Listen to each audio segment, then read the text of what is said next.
Ayun, so good evening guys. Ngayon po ay January 10, 2024. So Wednesday, laglag yung market natin. Ayan, pullback daw muna. So after ng nakita natin kahapon na dalawang inverted hammer dito, sabi nga natin medyo bearish yata yung sentiment natin.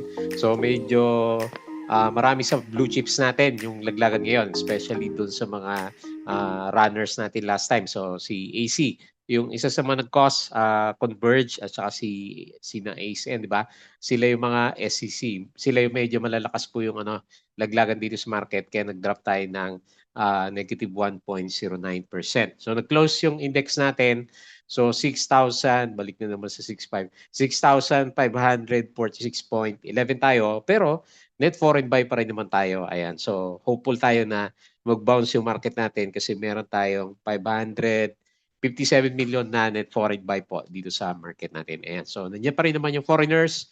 So medyo pullbackan lamang, takbuhan doon sa mga umakyat na last time. Okay? So ito po yung ating mga trending stocks for today. Nanguna si SUP natin. Ayan, kinakain na niya yung 18% na ginalaw niya last time. So another drop po tayo for today. Nag-drop po siya ng negative 4.17%. So meron siyang net foreign sale na negative 4.23 million. Ayan. So puro pullback.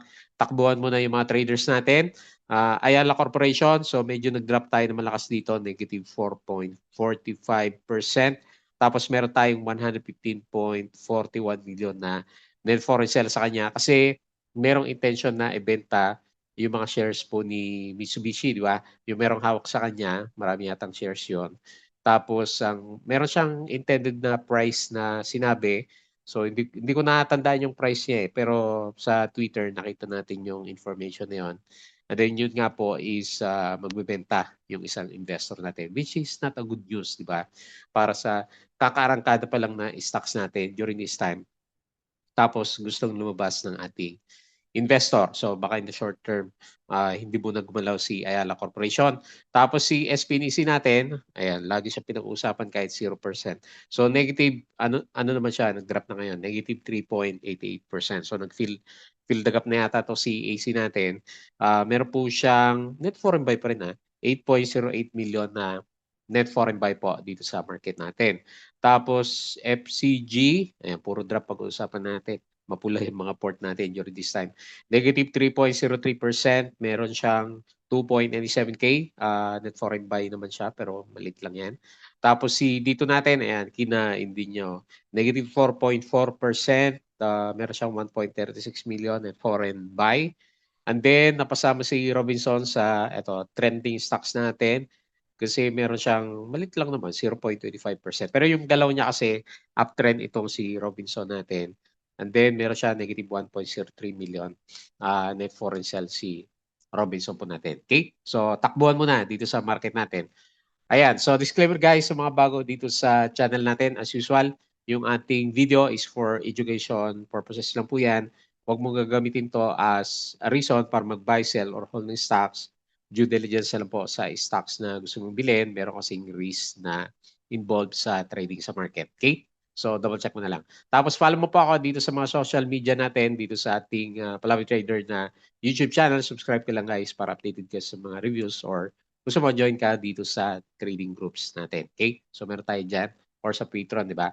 Tapos sa mga nakasubscribe, maraming salamat po doon sa mga usual na nanonood, nagla-like dito sa mga videos po natin, yung ating company reviews, sample trades. Check mo na lang po kung medyo bago ka lang sa channel. So makakatulong po sa iyan. Tapos sa basic indicators, ano ba sabi na technical analysis, pullback, ayan. So building your fundamentals, yung mga risk management plus PSE, stock market studies, yung mga learnings naman natin sa market. And then follow mo din ako dito sa ating Palawi Trader na Crypto Koto channel para sa mga play to earn games. Wala pa naman tayong bago sa kanya. Pero si Bitcoin, di ba? So meron pa lang fake news na lumabas sa kanya yung sa Twitter account ng SEC ng US na hack daw. Tapos sabi is approved na yung ating inaantay na Bitcoin ETF sa kanya pero sabi naman is hindi pa nga. Ayan, so under deliberation pa rin siya Pero yun, mataas pa rin mga 45K pa rin naman yung ano yung cryptos natin. Okay? So follow mo ako dito sa ibang social media, Facebook account na Palabi Trader or dito sa ating Facebook page. Ayan, so check mo na lang po. Bonegi Pick sa articles natin sa local market, dito sa US market at saka dito sa cryptos. And then, or dito sa mga side hustles naman, dito sa money earners po natin. Sharing tayo ng mga earnings. Ayan, so meron po tayo dito. Double check mo na lang po yan. Tapos, summary ng mga dito sa Twitter natin. Meron tayong nakita kanina. Ayan. So, laglag tayo ng negative 1.09%, sabi ni PSE. So, ano ba sabi niya? After experiencing a surge in selling pressure the past 2 trading days, yung dalawang Dow G na inverted. So, the PSE took a big hit on the downside today kasi akala ko i-hit na natin this second half ng January yung 6,700. Pero malakas pa rin, no? Net foreign buy pa rin naman tayo, 557.38 million. Laking turnover value, meron yata mga black sale, 11.57 billion. So, malakas pa rin finance, 0.38%. Tinamaan yung ating holding firms, yung mga big caps. Holding firms, negative 1.84%. At saka si services, negative 1.49%. At saka si mining na nalalaki, no? Negative 1.41%. Okay? So ito yung mga binenta ng foreigner security bank, ASN, AP, ANI, CNPF, IMI, ION, AC, Aboites, CRIP, Globe, at saka si Converge. Ito naman yung mga binili, so mga bangko. BDO, BPI, East West, Metrobank, MER, ANI, URC, ABA, JT Cap, si ABA maket, no? Ali, FLI, Emirates, Tel, Apollo, Dito, Cebu, at saka si ICT naman natin. ICT sets 2030 emission targets and commits to zero emission for scope 1. So meron siyang patalastas doon. Tapos Bitcoin falls amid confusion over SEC ETF approval. So hindi pa daw approved pero mataas pa rin naman, 45K pa rin naman. Ali, so Ayala Land CFO Benson says target to double net profits by 2028. So to top market for CapEx this year, 7 & I Holdings is acquiring Australian 7-Eleven store chain for laki, no, 1.1 billion as si six growth outside a saturated home market. Tapos si HI entered 1.7 billion share swap for GRHC BDO, says he's selling at least 5 billion pesos sustainability bonds. The board of MRC, napaparamdam, approved subscription for up to 75 million common shares for BeatStar Prime Holdings. So meron siyang bagong investments. RCBC announces terms for US unsecured Reg S sustainability notes due 2028 si RCBC hindi na nakagalaw. So ito yata yung fake news. Ayan, unpost natin yan. May mga fake news para diyan sa Twitter natin. Tapos unemployment kung kailan lumabas yung good news. At 3.6%, so mababa lang. Nag-fall tayo kanina. Ito po, yung catalyst ni bad catalyst ni Ayala Corporation. So, nag-drop siya ng more than 4% on news. Mitsubishi Corporation is unloading shares in Ayala, offering 8.6 million Ayala shares at a range of 634 to 647, which reflects a discount of 7%. So, laki nga naman ng 7 to 9%. On close at 696. Ayan, kala natin okay na si mga blue chips natin. Ayan, so medyo mapula, majority ng blue chips. Cebu Landmaster to offer preferred shares.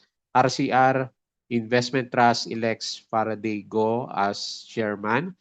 Share buyback si AGI at saka si Costco. Tapos, okay, so net foreign buy tayo kahapon. BSC, Investment Holding Corporation, company engaged in exploration of oil and gas properties. Authorized the listing, dami naman na ito. 450 million common shares with PSE subject to compliance with the regulations of PSE. Ayan, so BSC holders, double check nyo na lang, dadami yata yung shares ni BSC naman natin. kahapon puro banks yung ano eh. Yung winners, DMC, okay na yan. AC Mitsubishi Corporation to sell AC shares. Ayan, so yan pala yan. Kanina umaga. Tapos yung US market natin kahapon, mix. Dow Jones is drop ng negative 0.42, Nasdaq positive 0.09, and then S&P is negative 0.15 naman. Okay? So CLI, MRC, okay na yan. Ano ba to? SEC, probably like Eli Remolona's set until the things about insider trading. Mayroon ba ano, insider trading? Ayan. So anyway, yun lang po yung mga news natin for today. The rest is yung summary ng market natin kahapon. Okay? So, okay. Medyo bad yung market natin dahil kay Ayala Corporation. Tapos, ayan. So guys, yung ating Patreon, as usual, yung mga gustong mag-try ng trading group natin. So, meron po tayong group dito. So, check mo na lang po dito sa Patreon channel naman. So, nag-guide tayo ng mga kasama natin na traders, investors po dito sa PSC market natin. Okay? So, double check mo na lang. Refresh natin to si PS to Trade Asia Prime. Ayan, so umaga pa lang, laglagan na tayo eh. So after ng news ni Ayala Corporation, lumaglag na yung market natin. Tapos, di ba puro magic close tayo nung last 2 days. Talaga palang mayroong mga nagpa-profit taking, no? Kasi last 2 days, yung dalawang inverted Dow G ng market natin. Kada closing, tataka ko, ang ganda naman ng market, biglang puro pababa yung magic closing natin. So ito yung pangatlo na araw. So bumigay na yung market natin. Traded value 5.5 billion. Meron tayong negative 1.09. Balik tayo sa 6.5. Daming lumaglag dito. AC minus 4%. Converge minus 3%. SEC minus 3. ACN minus 2.9. Puro untog na. Bloom minus 2.5%. Baka may bounce naman bukas kasi karamihan is bumagsak ngayon eh. 557 million net foreign buy. So ito lang yung mga berde, CNPF 1.5, BDO 1.12, Pure Gold 0.89, and then San Miguel is 0.88. Okay? 71%, so puro foreign dito. 29% local participation. Okay, so ito po yung mga winners natin for today, mga penny stocks. No? So sina CEI, UPM sa mga penny stocks yan. Hanap tayo ng medyo kilala natin ng stock. Si ABA yan. So medyo maganda yung kilaw. 4.72%, Mark 2.88, SPC 2.87, sino pa? FLI 1.49, CNPF, bas CNPF diretso 1.54%. And then si Web at saka si BDO is more than 1% po siya. So sa losers, INEX minus 8.3%, si PES minus 5.8, Lotto ito yung very volatile. Minus 5.44%. AC nga, si dito natin, 4.4. SGP, nag-drop ulit nga. Si BSC, SPNEC, minus 3%. Alter, minus 3.75. So siguro naman may bounce bukas. Kasi medyo malakas yung pullback ng market po natin. So nag-profit taking na siguro yung iba dahil sa medyo malakas kanina yung buhos ng ating mga blue chips naman. Okay? So silip tayo sa market, may gap down. Umaga pa lang pala, nag-gap down na si PSE. So medyo bearish yung sentiment natin. So ilalagay ko pa rin naman 6,700 pinaka-resistance. Kasi malapit lang naman yan. Pero maghanap muna ng support si PSE. So ngayon, medyo breach niya ng konti yung MA9 ng index natin. Worst case scenario, bukas, hopefully hindi naman, pero baka mag-touch tayo dito sa MA20 ng index natin, which is another 1% yan. No? So, pero maganda, mag-drop siya, and then magkaroon siya ng hammer or Dow G dito naman sa bandang baba. Kasi or bukas siguro kasi medyo malakas yung drop ng ibang blue chips at majority ng stocks naman natin nalaglag. So dito lang tayo sa malapit sa MA9. Okay? So intact pa rin naman yung yung uptrend na galaw natin, yung ating RSI medyo nag-bearish yung niya, meron siyang breakdown dito ng konti. So anyway, normal naman, meron pullback talaga sa sa trading natin. Ang mahalaga is after ng pullback, mag-bounce siya, di ba? Para mas stronger or maghanap siya ng higher low formation naman. Okay? So medyo bearish yung yung RSI plus ganun din. Yung MACD overall trend is okay pa rin naman pero medyo nagko-cross yung yung blue line dito sa red line naman natin. Okay? So bukas, hanap-hanap tayo ng support dito sa index naman natin, which is yung malapit nga po dito sa MA20. Okay? So bearish muna yung sentiment.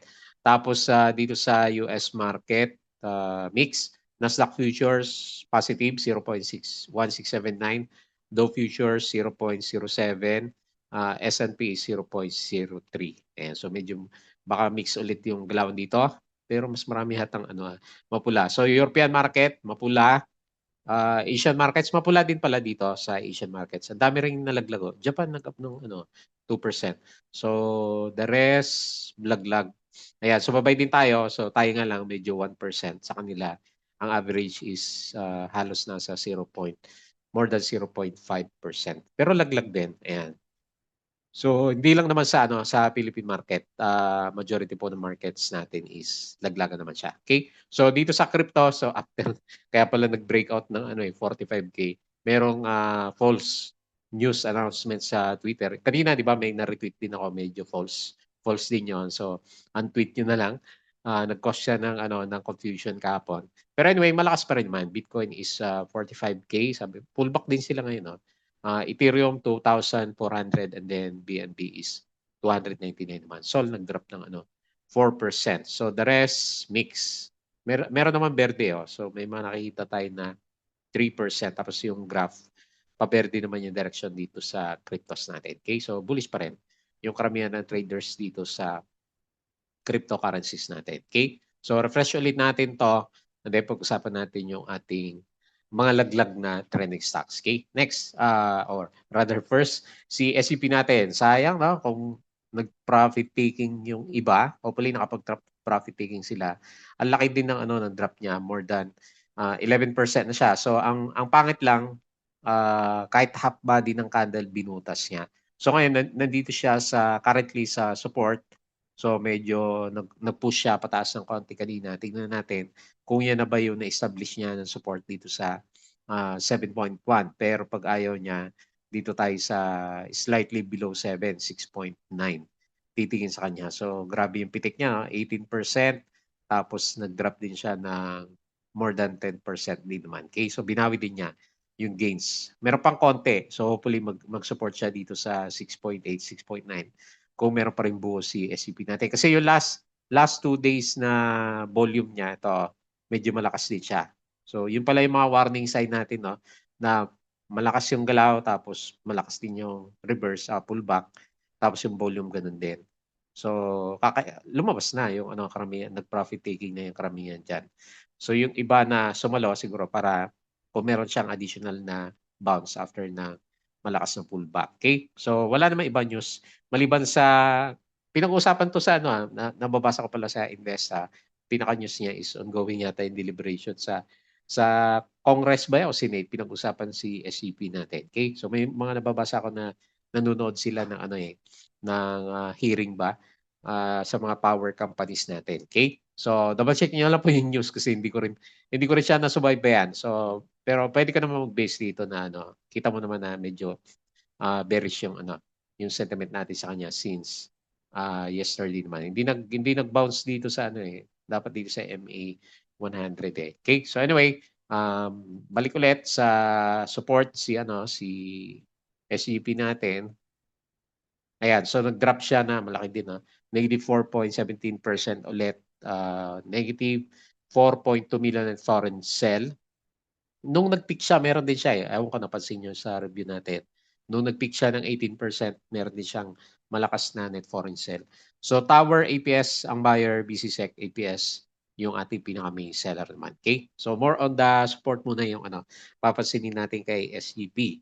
AC, ayan, so blue chip na nag-drop. Okay. So nag-ano siya, kinaya niya ng konti. Pero kasi ang sabi doon, 9%, 7 to 9%. So nag-average siya. 8% yung drop niya since dito sa malapit sa peak area natin last time sa 723. So nag-drop po siya. So gaya po ng sabi doon sa information na nakita natin, sakto siya dito sa support, no? Ayan, sakto dito sa support sa trend lines natin. Pero ang tingin ko naman sa kanya, Meron pa siguro kasi hindi pa abot sa 9% o 7% na sinasabi sa kanya. So anyway, dun sa mga holders natin siguro expect na lang. Meron pa rin siyang volatility on the downside. Hopefully hindi, pero baka meron siya dahil dun sa hindi pa wala pang wala pang balita kung nabenta na siya. Kasi 100 magkano ba yung sinasabi, billion yata yung sinasabi. 100 million lang naman yung nakita natin na net foreign sales sa kanya. So anyway, yung drop na po yan yan na yung manifestation ng sentiment doon sa pagbebenta ni Mitsubishi ng shares niya kay Ayala Corporation. Ayan, party pooper naman si Mitsubishi natin. Kung kailan ang ganda ng trend ni Ayala Corporation, saka naman siya nagkaroon ng sudden na bad news. Bad news naman yun kahit papaano kasi lalabas kasi yung investor, 'di ba? Kagaya ng ginawa kina Converge dati. Kaya nalaglag yung price niya kasi yung investor, yung isang major investor niya lumabas din last time, 'di ba? So anyway, hopefully mag-bounce siya malapit dito sa MA 100 naman natin. Okay? So bearish muna yung sentiment syempre para dito kay Ayala Corporation. So meron siyang drop negative 4.45%. Ayan, 115 million in foreign sell.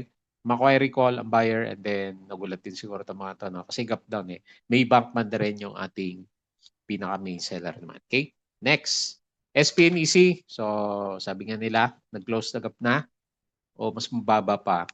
Mas mababa pa siya ng konti. Okay? So, medyo naghahanap pa rin po ng support Wala pa rin support yan. So, ang expectation ko nga dito lang 1.24, 1.25. So, medyo naghahanap pa siya. MA 100 1.2 na lang lagay natin para medyo sakto yung bago siguro mag-bounce si SPNC natin. So nandoon pa rin siya sa ilalim ng descending triangle, nag-close the gap na siya. Tignan natin kung medyo nakawala na yung iba para magsimula naman yung bounce niya. Ayan. So hopefully hindi naman niya kainin yung yung inakyat niya last time na more than 20%. So ngayon since nagkaroon siya ng peak, drop na siya ng kalahati, mga 10% na yung profit taking dito kay SPNC. So medyo bearish yung yung sentiment ng RSI pababa. Yung MACD formation is bullish pa rin naman siya kasi yung blue is nasa taas pa rin ng red line natin. Kaya lang medyo close the gap. Ayan. So hopefully na-shake out na lahat ng pwedeng ma-shake out para mag-bounce si SPNC. Worst case scenario 1.2 yung babantayan po natin na support. Ayan. Puro support ngayon yung tinitignan natin. Negative 3.88% loss for today pero hindi nawawala 8.07 million ay foreign buy. Daming bala ni Abacus. Call ang buyer. Abacus call yung ating pinaka-main seller. Meron pa kayong news si SPNC. Bakit tayo tantanan ni Abacus natin, di ba? So bili siya ng bili ng shares ni SPNC natin. Next, FCG. So kung kailan naka-breakout, saka naman nauntog yung galaw natin sa kanya. So nag-support siya dito sa MA MA9. Okay, nag-bounce siya. So resistance natin hindi na siya umabot dito sa 0.67. So 0.65, 66 yung pinaka-main resistance. Support is MA20. Tignan natin kung mag-materialize yung trend natin dito kasi lumalaban naman siya sa trend niya. So close tayo 0.64. So bukas natin malalaman kung anong gusto niya direksyon kasi nandito pa rin naman siya sa breakout level niya. Okay? So hopefully hindi mag-close yung breakout level ni FCG natin. So malaki yung drop niya today, negative 3.03%. Walang foreigners. Philstock call ang buyer, FMS Asia Sec yung ating pinaka-main seller, and then si dito kinain din niya yung gain niya. So wala. So watch out na lang kasi lower high yan, di ba? Para lower high yung peak. Paano ba drawing natin dito? Hindi natin magawa yung trend lines niya. Ayan. So meron siyang nakakulong siya ngayon dito sa descending triangle formation natin. Watch out na lang ulit kasi nandito ulit tayo sa support sa 2.3. Sabi mo na 2.3 kasi psychological level. Ayan. So hopefully hindi mabasag po yung pinaka-important na level ngayon nitong si dito natin. Okay? So wala tayong news sa kanya as of now. Sumasabay lang siya sa sentiment po ng ating market. Kaya lang medyo not so good ulit yung yung nakikita natin na galaw ni dito. Nag-drop siya malaki. 4.4%, 1 million net foreign buy. Regis call ang buyer, call FMS yung ating pinaka-main seller. And then lastly, so Robinson, ano ba meron dito? Meron siyang malaking dalawang volume pero tinitignan ko yung net foreign niya. Negative 1 million naman siya eh. Pero may volume siya. So ang maganda sa kanya kasi meron siyang volume dito. Tignan mo. So meron siyang accumulation ng packet siya and then another big volume today. Pero yung galaw niya na yan dito sa breakout niya, maliit pa lang naman. 6% pa lang. Ayan. So siguro kasi pinag-usapan siya kasi tuloy yung tuloy yung uptrend ni Robinson. Maliit nga lang yung galaw niya and then kaya niyang i-break tong 16.5. Parang psychological level tong 16.5 para sa kanya. Okay? So anyway, nag-trending siya kasi maganda yung yung trend direction ni Robinson natin. Wala na sa blue chip to si Robinson natin. So hopefully diretso yung galaw niya. So last time, ang fair value nito is 19 yata yung sinasabi nila last time. So anyway, hopefully dumiretso yung galaw niya. So wala naman tayo masyadong foreigners na nagtitrade sa kanya sa ngayon. No? So nag-up siya, maliit lang 0.25%, minus 1 million at foreign sell. Regis Salisbury ang buyer, Salisbury Regis din po yung ating pinaka-main seller. Okay? So balik tayo dito sa index. So medyo malakas yung pullback natin. Ramdam ko dun sa mga hawak ko na blue chips kasi karamihan sa kanila is malalakas yung drop ngayon, di ba? Yung mga big caps natin na stocks is nag-drop ng mga 2%, 3% at saka 4% naman. Okay? So bukas, hopefully may bounce tayo kasi meron pa rin namang net foreign buy. So as usual, bago tayo mag-close, please don't forget to subscribe dito po sa ating Palawi Trader na YouTube channel. Join ka lang sa group guys. Nandiyan po yung membership natin. Crypto ko to. Follow mo na lang. Facebook account, Facebook page, Bodega Pig, Money Earners, Twitter, and then yung mga gusto ng guide sa trading sa Philippine market. Sali lang po kayo dito sa Patreon channel naman natin. Okay? So yun lang. Maraming salamat. Meron pa tayo 2 days for trading.